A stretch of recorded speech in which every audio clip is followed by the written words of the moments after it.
Hi friends, చూడండి మాది ఇరుసుడు అయింది. కంకి గిమ్మూలు ఉంది అంతా మొత్తం ఇరుసుకొచ్చిన వాళ్ళ నుంచి ఈ రోజుకు కథం ఇరుసుడు. మళ్ళీ నడమ కాలం చేసుకొని అంత శుభ్రంగా ఎత్తుకోసుకోవాలి. 4-5 రోజులు ఎండ పెట్టుకున్నాక మిషన్ పడుతుంది. చూడండి నేను రాగాలి కెమెరా చేతులు తాకి ఈ మూలు ఎరిస్తే అయిపోతుంది. చూడండి ఫ్రెండ్స్, ఎండ లేదు నీడ లేదు, మాకు కష్టపడుతున్నాం. మొత్తం అడ్డం పడ్డది. ఇట్లా కర్ర ఇట్లా గుంజుకొని ఇట్లా ఇరుకుడు అవుతుంది. బాగా ఇబ్బంది అయింది.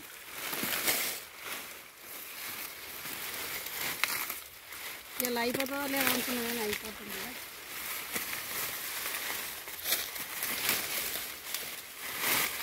ఇట్లా గుంజుకొని ఇరుకుడు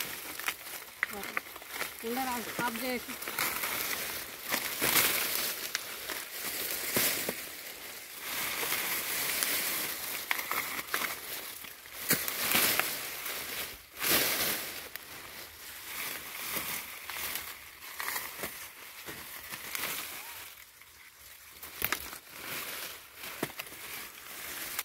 ఆఫ్ చేసినావా?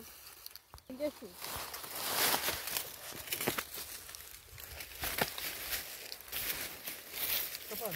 ఇట్లా బయలు చేసుకుంటా కాలుతోటి తొక్కుకుంటా కుప్పలు వేసుకోవాలి. ఎక్కడ పక్క రేపు ఎత్తి పోసుకోవాలి. ఇదంతా మళ్ళీ ఇరుసుడు అయితే అయింది. మాకు చిన్న ఎండ కొడతలేదు ఫ్రెండ్స్, బాగా పుల్ల ఎండలు కొడుతున్నాయి.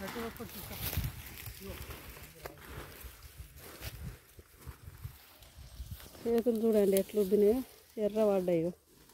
ఇట్లా అన్నీ వస్తలేవు వేళ్ళు, అంత నొప్పులు పట్టినాయి. అంతా ఈ అడ్డం పడ్డది, గుంజుడు ఇరుసుడు మళ్ళా కర్రను దొక్కుడు అట్లా అవుతుంది ఇబ్బంది. కాలుకు కూడా కోసుకపోయింది. రక్తం వెళ్ళింది. అప్పుడు మంట మండుతుంది. కాలు కూడా కోసుకపోయింది.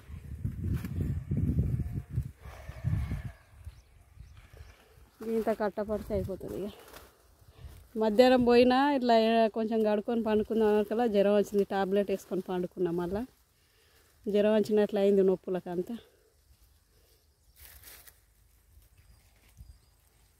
చుట్టుపక్కల వాళ్ళవి ఉన్నాయి. ఇక మాదంతా అడ్డం పాడుట్లు ఇరుసుడు అవుతుంది. ఇట్లా అడ్డం పాడే మొత్తం అని మళ్ళీ ఎండిపోతే కర్ర కంకిరు కదా జల్ది అని అయినా కానీ మధ్యలో ఎప్పుడో వడ్డట్లు ఉంది. 2 పంపుల పెట్టు ఆ కంకే ఇరగలేదు. ఇట్లా ఒడిపెట్టి తీసేసినాం కంకిని. బాగా కష్టమైంది ఫ్రెండ్స్.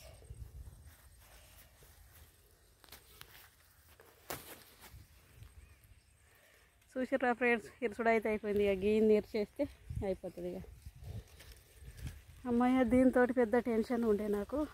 నా కొడుకు మా ఊరికి పోయినప్పుడు ఇక అక్కడ చుట్టాలు ఇంటికాడ ఉండగా వర్షం పడ్డది, అంత అడ్డం పడ్డది అంటే బాగా టెన్షన్ అయింది నాకు. ఎట్లా వాన మొత్తం సరస్క పడ్డది కావచ్చు, ఎట్లకి కూడా కర్రని అనుకున్నాను. ఇట్లా పడ్డది. ఇట్లా ఒకటి మీద ఒకటి వంగినాయి, కొంచెం కర్రలు ఇగ్గితే వెళ్ళేటట్లు. మొత్తం సరస్క పడితే బాగా ఇబ్బంది అవుతుండే, ఇంకా పొలం పడ్డట్లు. బాయ్ ఫ్రెండ్స్, ఏం తీర్చేసి ఇంటికి పోతాయిగా.